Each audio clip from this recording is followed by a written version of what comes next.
There are 5 questions you must never answer, and the people asking them cannot be trusted. These aren't complicated questions. They're not interrogations. They're not obvious traps with flashing warning signs.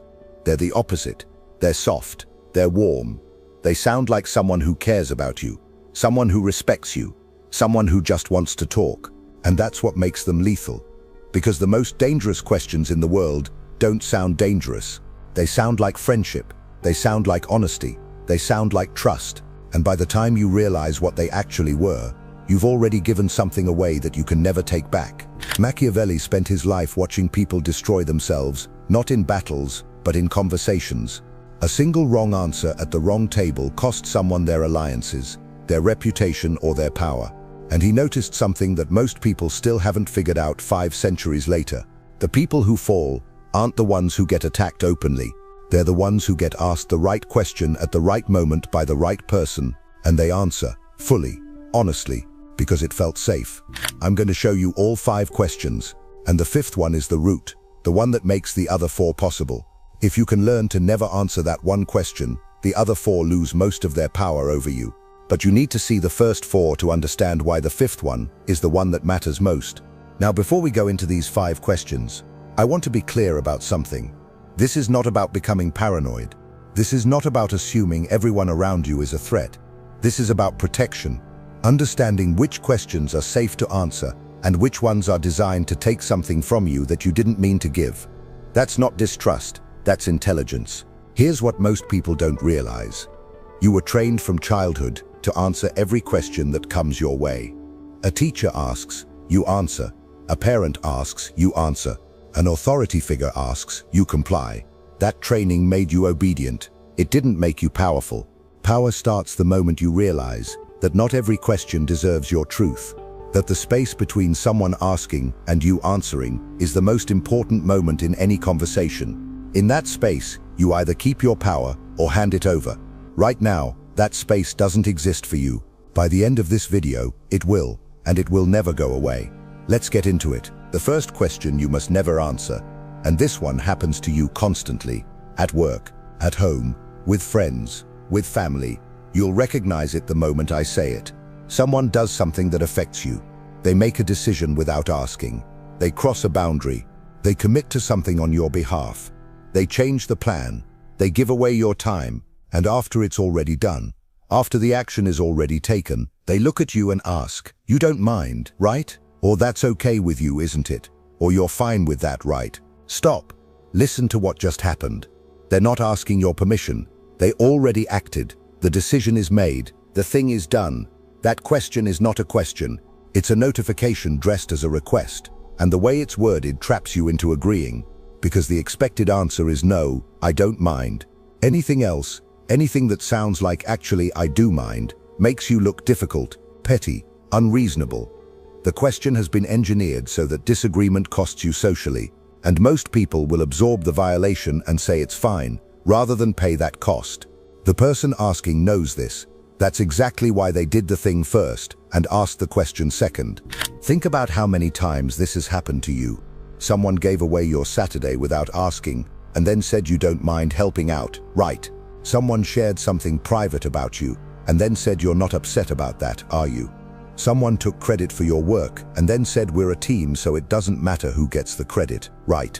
Someone volunteered your time, your money, your energy, your name, and then checked in afterward with a question that made saying no feel like starting a war. Watch what happens when you answer this question with it's fine. You think you're being easygoing. You think you're keeping the peace. But the person who asked just learned something about you. They learned that they can act first and get your approval afterward, and they will do it again. And the next time, the violation will be a little bigger, a little more invasive, a little more costly. Because every time you sign off on something you didn't choose, you raise the limit on what they think they can take without asking. Machiavelli wrote that men judge generally more by the eye than by the hand, because everyone can see but few can touch. What he understood is that appearances matter more than reality, and the question you don't mind creates the appearance of consent. It makes it look like you agreed. It makes it look like you were consulted. And if you ever bring it up later, they'll say, but you said you were fine with it. The question didn't just get your compliance. It got your signature on a contract you never read. So when someone hits you with "you don't mind," you don't nod, you don't say "it's fine." You say, "Actually, I would have preferred if you'd asked me first, or I would have handled that differently." You don't need to be angry. You don't need to make a scene. You just don't say yes when everything in the dynamic is pressuring you to say yes. And the moment you stop automatically signing off on things you didn't choose, something shifts. People stop informing you. They start consulting you.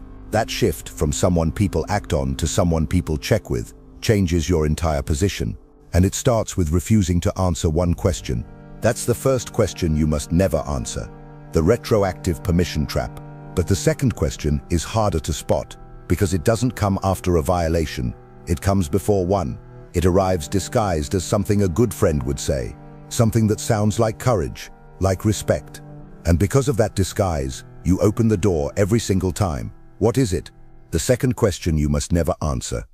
And this one is dangerous because it makes you feel like saying no makes you weak.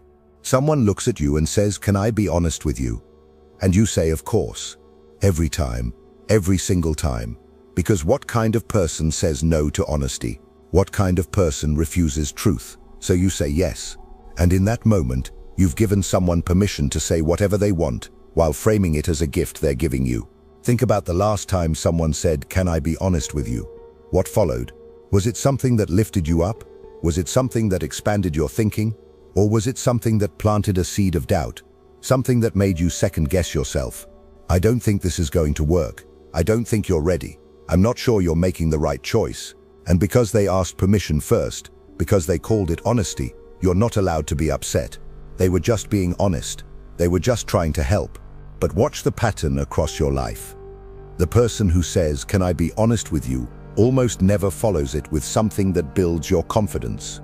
They follow it with criticism, with doubt, with something that slows you down.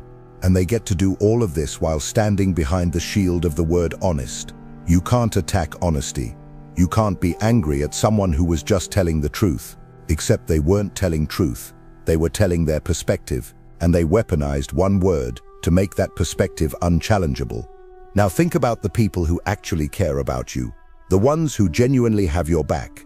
When they have something difficult to say, do they ask permission first? No, they just say it, because real honesty doesn't need a runway. Real honesty doesn't need you to lower your defenses before it arrives. The people who ask, "Can I be honest with you?" are asking because they know what they're about to say won't feel like care. And they need your agreement to receive it before you hear it. Because if they just said it cold, you'd recognize it for what it is. The preamble is the disguise. Remove the disguise, and the thing underneath is naked. Machiavelli understood that the greatest manipulations are the ones disguised as virtue. When someone wraps their strike in the language of honesty or courage or care, you can't fight back without looking like the problem. You become the person who can't handle truth, the sensitive one, and they become the brave friend who was just looking out for you. The frame is rigged before the conversation starts. Watch what happens when you stop accepting the premise. Someone asks, "Can I be honest with you?" Instead of saying, "Of course," you say, "Depends on what it's about." Or you say, "You can say whatever you want, I'll decide what I do with it." Most people stutter, they hesitate, they backtrack, because the whole strategy was built on you saying yes automatically. The moment you don't, the shield drops. They have to say the thing without the armor of honesty protecting them. And suddenly it sounds a lot less like truth and a lot more like what it always was. An opinion they wanted to deliver without consequences. That's the second question. The honesty disguise. 2 questions down, 2 traps recognized. You're already seeing conversations differently than most people ever will. Most people go their whole lives absorbing these 2 questions without ever recognizing the mechanism. You see it now, and that changes how people interact with you from this point forward. But the third question operates in completely different territory. The first 2 took something from you in the moment. The third one makes you carry something that isn't yours, something heavy, and the weight follows you for months, sometimes years, without you realizing you picked it up voluntarily. What is it? The third question you must never answer. And this one is the most flattering trap of all 5, because it makes you feel important right before it makes you responsible. Somebody asks you, "What would you do if you were me?" A friend, a colleague, a family member. They lay out their situation, a problem, a crossroads, a decision they can't make. And then they look at you with that expression that says, "I trust your judgment more than my own. What would you do?" And you answer. Of course, you answer, because it feels good to be the one someone turns to, because it feels like respect. So you weigh the options, you think about it carefully, and you give them your honest recommendation. But here's what actually happened. That person had a decision to make, a decision with real consequences. And instead of carrying the full weight of that decision on their own shoulders, they transferred part of it to yours. Because now, if they follow your advice and it works, who gets the credit? They do. They made the right call. Your name disappears. But if they follow your advice and it fails, who gets the blame? You. You told them to do it. They remember your exact words. They replay the conversation, and they hold you responsible for a decision that was never yours to make. Think about a time you gave someone advice, and it didn't work out the way you said it would. Did they own the decision? Or did they come back to you with "You told me to do this. You said this was the right move"? Maybe they didn't say it out loud, but you felt it. The weight of a choice that wasn't yours to make landed on you anyway, because you put your fingerprints on someone else's decision, and fingerprints are evidence. And sometimes the person asking isn't confused at all. They've already decided. They already know what they want to do, but they want someone else's name attached to the decision in case it collapses. A backup, a fall guy. And by answering "What would you do if you were me?" you volunteer for that role without knowing you auditioned. Machiavelli wrote that a prince must always take counsel, but only when he wishes, not when others wish. What he understood is that giving guidance on someone else's terms puts you at their mercy. The moment you prescribe a path for another person's life, you inherit the consequences of that path without any of the control. So when someone asks "What would you do if you were me?" you don't give them the answer. You give them something better. You ask, "What are you leaning toward?" You say it sounds like you already know what you want to do. You put the decision back in their hands without touching it. You can listen. You can support. You can ask questions that help them think. But you never put your name on a choice that someone else has to live with. Let people own their own decisions. Your recommendations about other people's lives stay safest in the only place nobody can hold them against you, inside your head. That's the third question, the decision transfer. 3 questions: compliance, honesty, decisions, all protected now. But the 4th question shifts into darker territory. The first 3 were about what people take from you. Your agreement, your guard, your name. The 4th takes something from someone who isn't even in the room, and you become the weapon without knowing you were loaded. What is it? The 4th question you must never answer.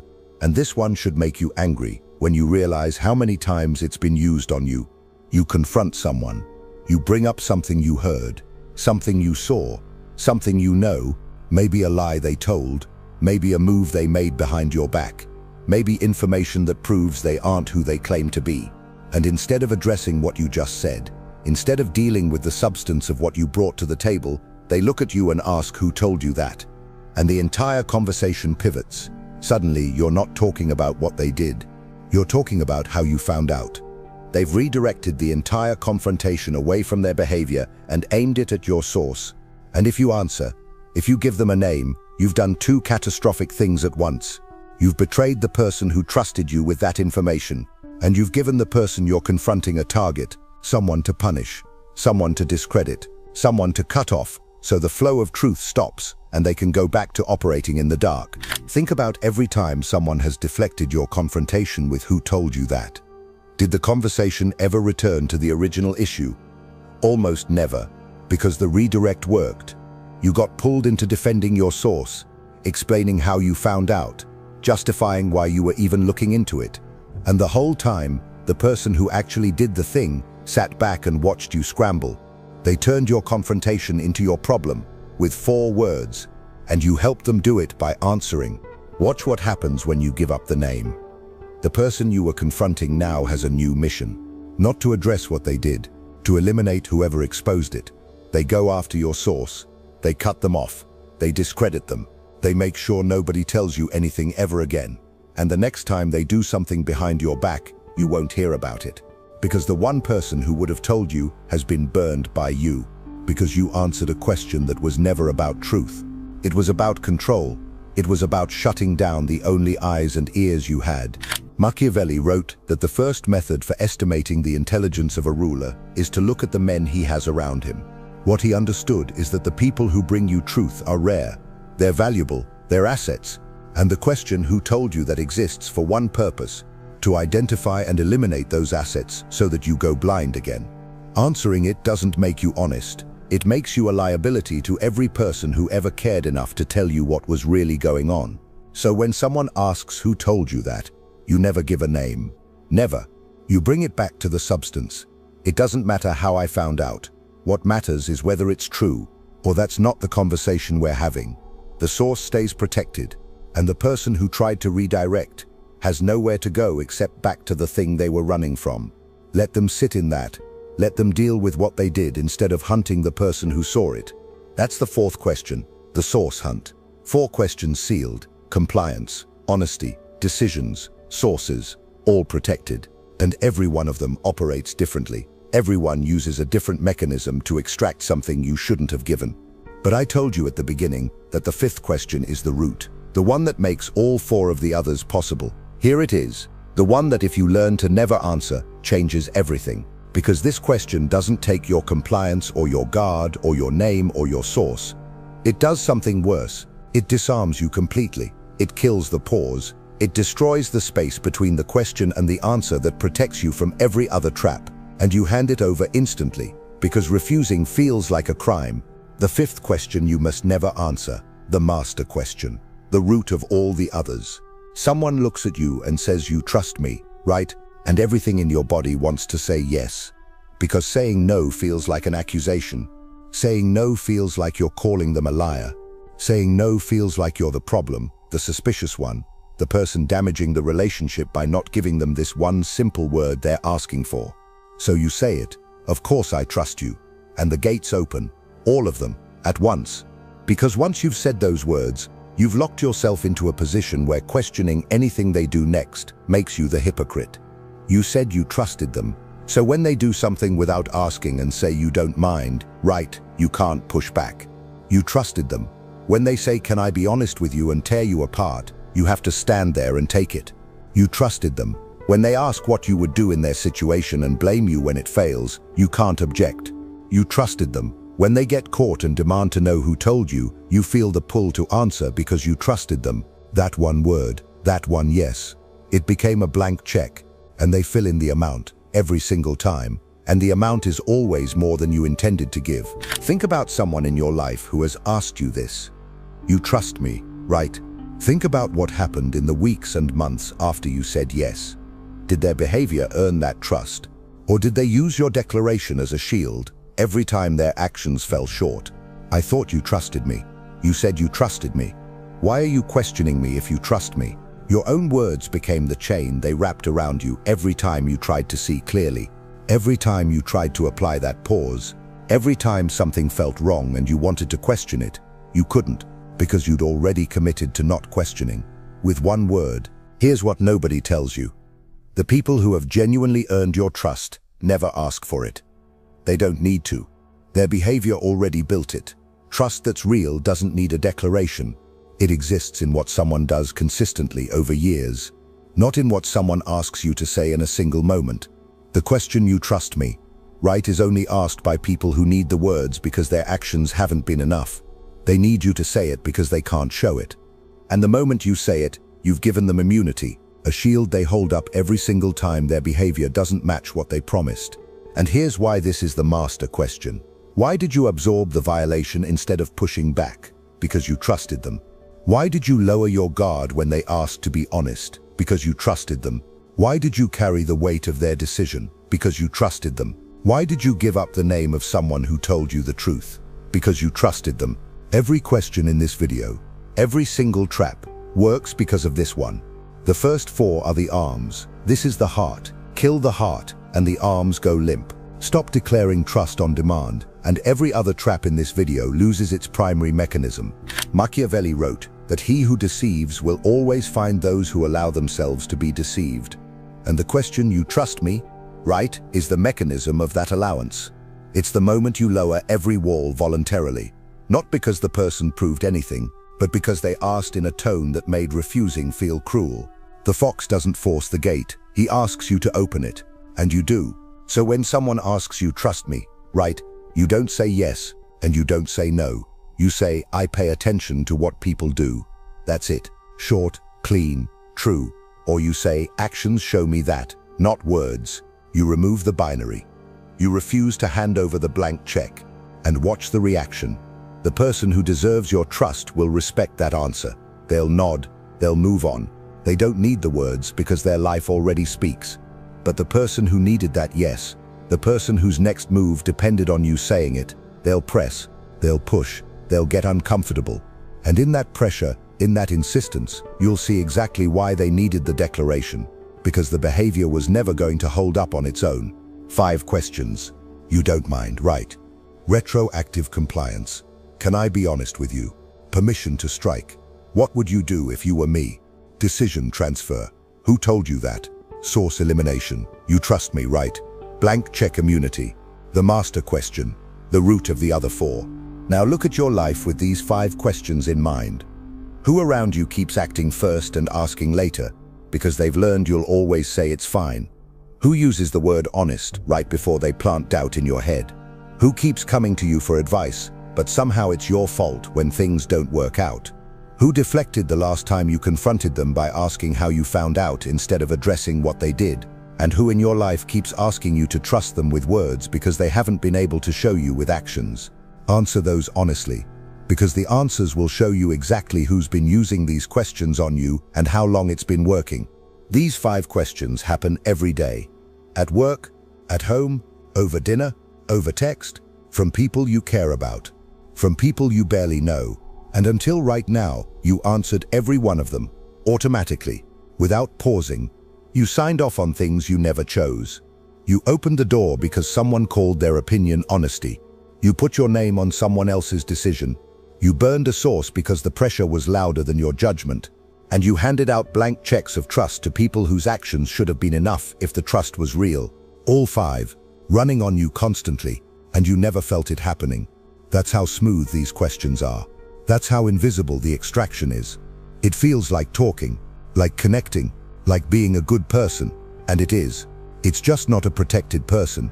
But now you hear it. Now when someone says you don't mind, right, you feel the manufactured consent forming and you don't sign. Now when someone says, can I be honest, you hear the setup before the strike. Now when someone asks what would you do, you feel the weight moving toward your shoulders and you let it pass. Now when someone asks who told you, you hear the redirect and you hold the original frame. And now when someone says you trust me, right, you feel the blank check sliding across the table and you don't pick up the pen. You hear all 5 now and you can't unhear them. This is not about suspecting everyone. Some people in your life are safe.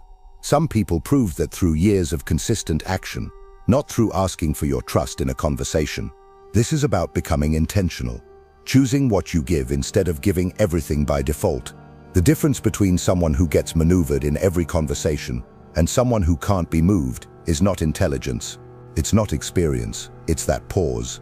That one beat of silence between the question and the answer, where you stop reacting and start choosing. Build that pause starting today. The next time someone asks one of these 5 questions, don't answer on reflex. Let a beat pass. Feel what the question is pulling from you, and then decide. Give them something if they've earned it.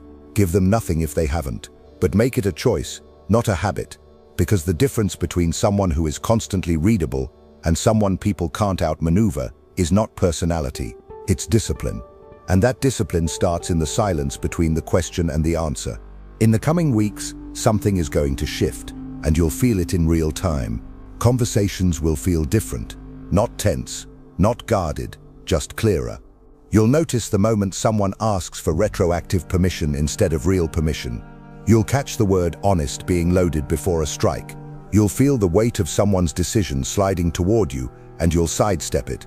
You'll hold your sources when someone tries to redirect a confrontation, and you'll sit calmly when someone asks for trust they haven't built. And the people around you will sense it. They won't be able to name it. You won't seem cold. You won't seem distant. But something about you will feel different, more solid, harder to move, like someone who doesn't get pushed into corners anymore. Like someone whose yes actually means something because it stopped being automatic. People treat you differently when they realize you can't be answered into compliance. When they realize your silence is a choice and your agreement has to be earned. That shift changes everything. Not because you demanded respect, because you stopped giving it away for free, one question at a time. Machiavelli spent his life watching power move between people. And the single clearest pattern he found was this. The people who fall are never the ones who get overpowered. They're the ones who get out-asked. The right question from the right person at the right moment, and everything collapses. Not through force, through a conversation that felt safe until it wasn't. 5 centuries later, the questions have changed their clothes, but they haven't changed their function. They still extract, they still disarm, they still position the asker above the answerer. And the only defense that has ever worked is the one you now carry with you. The pause, the space, the ability to hear a question and choose instead of comply. Most people will live their entire lives answering every question that comes their way, nodding when they should hold still, agreeing when they should stay silent, explaining when they should walk away, and they'll wonder why they keep ending up in positions they didn't choose, carrying weight they didn't pick up, defending decisions they didn't make. They'll never trace it back to the conversations. They'll never hear the question behind the question. But you will, because you hear it now. If something shifted in you that doesn't shift back, tell me in the comments. Right, I guard my answers. Let me see how many people here are done being the person who always says yes, always explains, always gives, every time someone asks in the right tone. And don't forget to keep watching the next video. It is important, much more than you imagine. See you there.